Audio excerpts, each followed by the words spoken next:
Hi, my name is Alex. We'd like to thank you for watching this Amherst Alarm educational video. Today we're going to talk about the DSC WS4916 transmitter. This transmitter is going to be your smoke detector in your alarm system. Before we go ahead and get started, what you're going to want to do is give your monitoring response center a call to ensure that they're aware of any alarms that you might send them when taking this detector down. This detector does have two 13-volt CR123A batteries located inside of it. So why don't we go ahead and get started. This is going to be your smoke detector unit, and what you have to do is grab onto the smoke detector and do a quarter turn counterclockwise to release it from the bracket that it's on.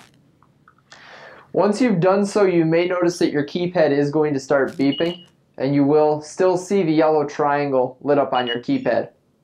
To silence the beeping, you're going to go to your keypad, flip open the door, and press the pound sign 2 times.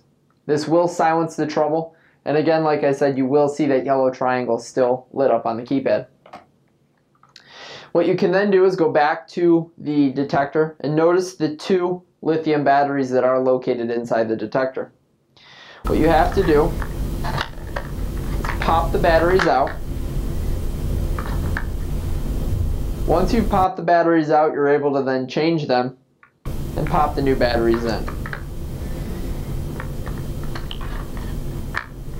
Make sure that once you put them in that you push on them and that they're flush inside the detector. Once the batteries are in, you are then able to put the detector back on the bracket. You will notice on the side of the detector that there's a little bump. That bump will line up with a corresponding bump when putting it back on the bracket. What you're going to do is line them up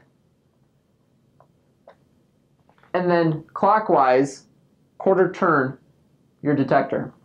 That will ensure that the detector is back on the bracket. Once you've done that, the batteries are properly in and the detector is properly back on the bracket, you will notice that the keypad has reset itself. The yellow trouble light will be gone, and you should see a green ready check mark indicating that the alarm system is ready to arm. We'd like to thank you today for watching this educational video, and if you have any other need for further videos, you can visit our Amherst Alarm Library.